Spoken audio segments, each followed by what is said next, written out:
are these people? So this is an article written by Zenaira Bakhsh, and I'm going to butcher these names, so I apologize in advance. But this is a story regarding the G20 summit, which happened last week, and basically kind of reminiscent of the Olympics.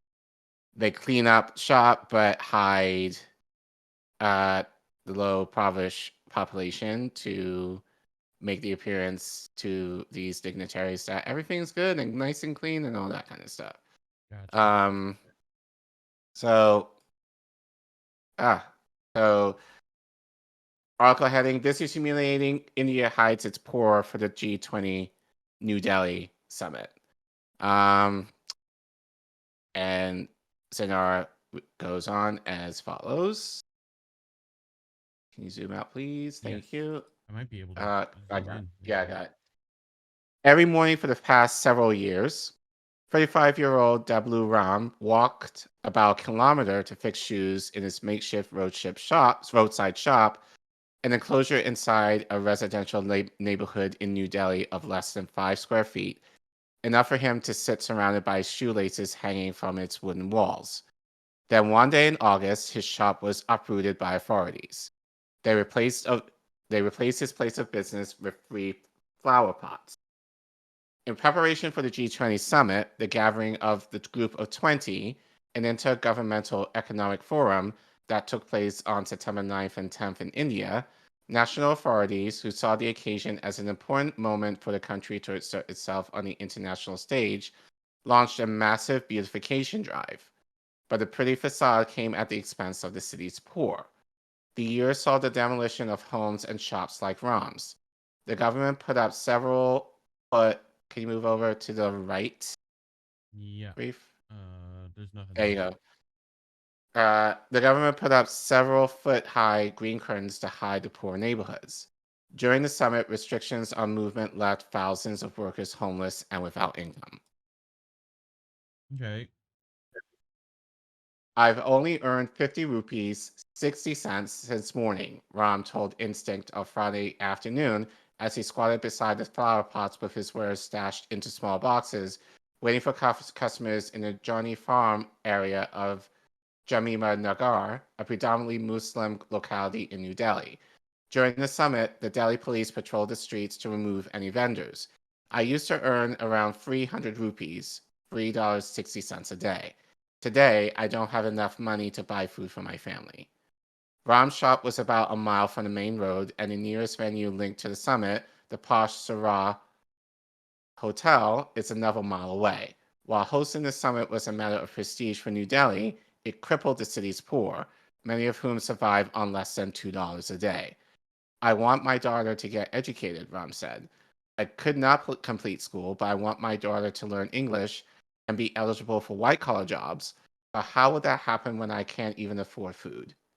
In the past few months, the Indian government has spent 41 billion rupees, just under 500 million, to give the country capital a facelift, installing millions of flowers, murals, lights, plastering the roads with billboards featuring Prime Minister Narendra Modi, and adding the green curtains. Yeah. Up here. The situation hasn't been good for brick-and-mortar shops either. The owner of a small cafe in Najima Nagar, a haunt for students of the nearby Jamia Millia University, said business suffered after the authorities removed street vendors and forced businesses to shut down by 8 p.m. every day. The police have been especially harsh on street vendors. They have created a sense of fear, she said. We have a large percentage of poor people who depend on daily earnings. There should have been some arrangements for them. If India can host such a huge event, then the government could have also created alternatives for people, she added, questioning the need to remove street vendors from the streets and close down the area early. Delegates are not going to visit this densely populated neighborhood. The whole exercise feels weird and humiliating.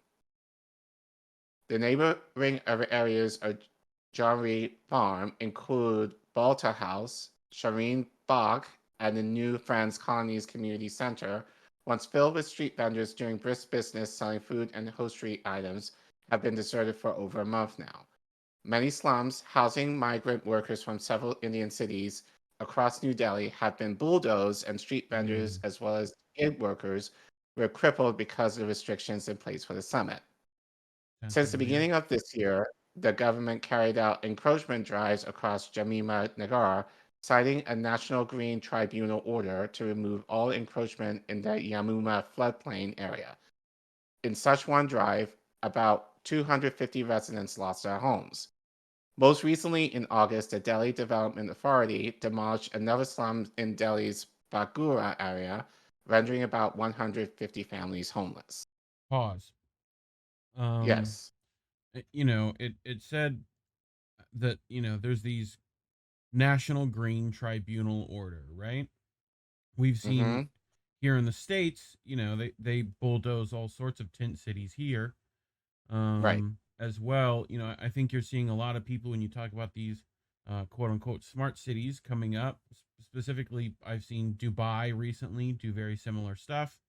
Um, and they bring leaders of the world all over. It feels very much like they're trying to whitewash these cities for, the moneyed class to not see any of the pores, and they're Mm-hmm. using green deals essentially to drive a lot of that, Right.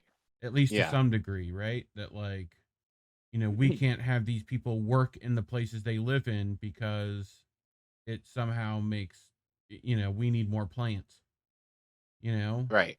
So, Um, remember when we talked about last week when we were talking about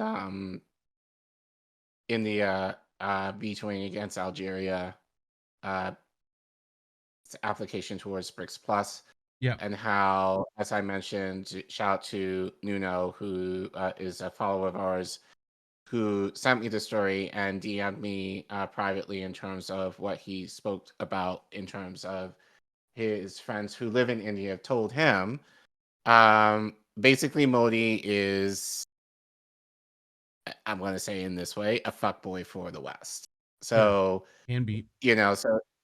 so essentially, he's, like like France, like he has a deal with France where he's buying weapons from them. Yeah, A lot of the money, a lot of the surplus that he of this money that he does get overseas, he's giving it away to essentially his donors.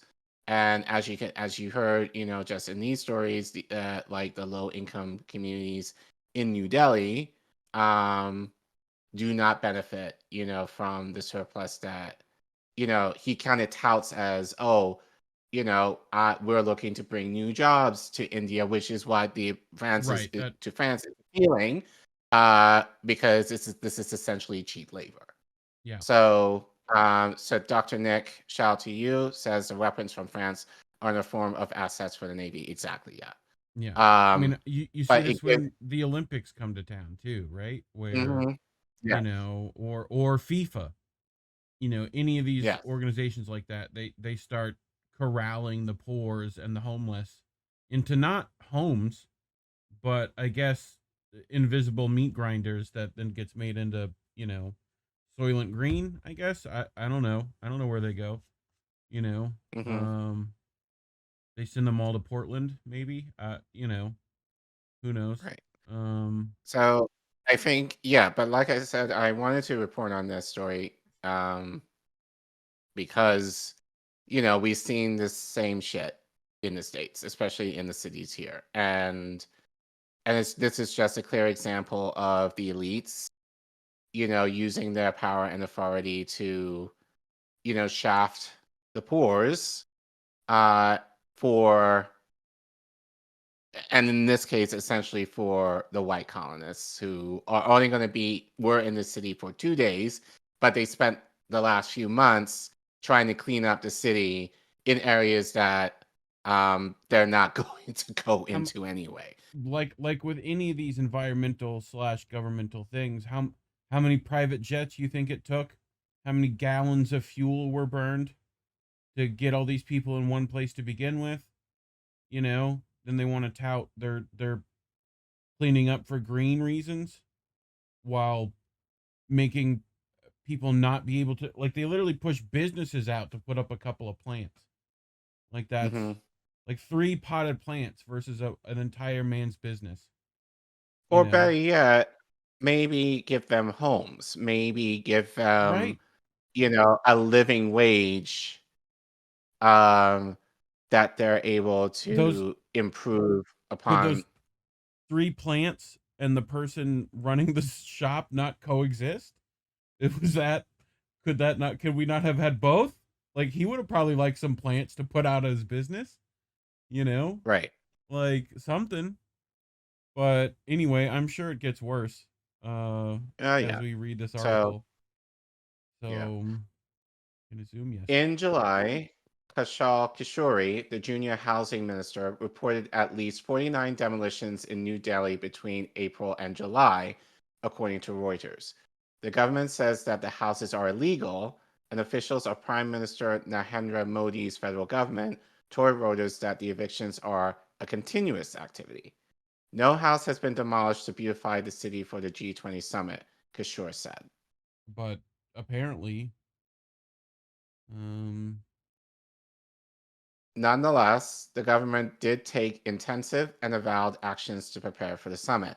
As global leaders like US President Joe Biden, British Prime Minister Rishi Sunak, and others arrived in New Delhi, the Indian government shut down all schools, colleges, and offices in the city from September 8th to 10th. The Delhi police imposed additional restrictions in view of the VIP movement in the national capital. Entry into the capital was also restricted with several flights and trains canceled or rescheduled. Meanwhile, the cafe owner, like many other business owners in the area, said the government was trying to create an impression of the delegates that doesn't seem normal. Probably even the delegates might wonder why Indians don't go to work or children don't go to schools. If the same summit had happened in any other country, people would have been going on with their lives without these kinds of disruptions, she said. right. About 10 miles away from Jamima Nagar, a prominent roundabout junction close to the airport, was covered with tall green curtains through which convoys of VIPs frequently passed. Hidden from the passers-by view, except for a few small openings, was a densely populated slum inside a Oh roundabout my island. god. They literally curtained off the pores. They Yeah. literally, Yes. holy shit. Okay. Like, here's where we keep our dirty parts of the city, behind a fucking curtain. Jesus Christ. Okay. Um, A few oh, yards inside the cloaked neighborhood, darker than the street outside, it was difficult not to feel suffocated. Sitting by the doorless entrance to her single room home, 30-year-old Arti said she didn't know why the green curtains were put up or why the VIPs were in New Delhi, and complained that a police officer had asked her to produce written permissions from their employers to leave the neighborhood. Instinct reached out to Suman Malwa, the spokesperson of the Delhi police, Abhijay Shankar Patel, director of public relations of the Delhi Development Authority. However, both said they were unavailable for immediate comment. Instinct has sent questions to Patel, and if he responds, we'll update accordingly. I'm betting he's not going to I do that. clean people's houses. Where will I get these permits from? RT said, expressing her feeling of helplessness. The police won't allow us to go out, and our employees tell us that they will fire us if we don't show up. Right. So you're A stuck few there. feet from the yes. Yeah. A, a few feet from the curtains, 56-year-old Carly Karan, who irons clothes for a living, stood idly. His inertia was broken by the commotion caused by incoming VIP convoy. A posse of policemen appeared to prevent those behind the curtains from venturing out or even peeking from the openings in the curtain. As the sirens reverberated for the next few minutes, Charan said his earnings went down from about 500 rupees, $6 a day, to about 200 rupees, $2.50. Nothing to see here. Yeah. Charan was aware of the G20 summit and explained the incoming VIP movement of world leaders through the area. The government want to create a good impression, he said. They don't want these countries to know that there are slums in India. The government is ashamed of its poor. They don't want to be humiliated because of us. As the day's temperature soared to more than 30 degrees Celsius, 86 degrees Fahrenheit, Turan complained about the suffocation and increase in the heat in his neighborhood due to the curtains. The police stay here till 11:30 in the night. We go outside only around midnight when the roads have cleared up, he said. Our children keep asking us why we are behind these curtains. We just tell them that we are poor. Jesus Christ. Earlier this year, as G20 related meetings were held in Visakhapatnam in the Andhra Pradesh state, again, apologize for the butchering of these names, beggars were evicted from the city and their slums concealed with telepens. Ahead of the main summit in New Delhi, authorities evicted even animals, rounding up street dogs and placing cutouts and lanyards to scare away monkeys from the summit's zone. The activist group Concerned Citizens compiled testimonies and wrote that the government was brutal in its demolition of houses of the poor ahead of the G20 summit in a report titled Public Hearing on the Forced Evictions Across India and G20 Events, released on July 13th. This, however, is not the first time that the arrival of world leaders has led the Indian government to hide its own people. In 2010, during the Commonwealth Games, according to the Housing and Land Rights Network, forced evictions and demolitions of houses took place in Delhi on a wide scale, leaving thousands of people homeless in order to construct stadiums, parking lots, and city beautification. The people who have been displaced will come back, and their homes will get demolished again, and then they will come back. Harsh Mander. Ugh. More recently, in 2020, during the visit of former U.S. President Donald Trump, a half-kilometer brick wall was built overnight along the road from the airport. Stop. Fucking Trump came and they built a wall, beautiful wall, like half kilometer made of brick, the best brick, Indian brick. It's very good. It's fucking stupid, dude. Like, what the fuck? Okay, what was built overnight? This is the people. We're gonna get the Indians to build the wall. It's gonna be great. Not those kind of Indians, the 7-Eleven Indians. They're nice people. Like, fucking, you know, like, it's so stupid. Fuck. Flip that, please. Like, fucking believe me, we're gonna build a wall. It's gonna be so good. So good. My friend Priti Patel, he's gonna do a great job.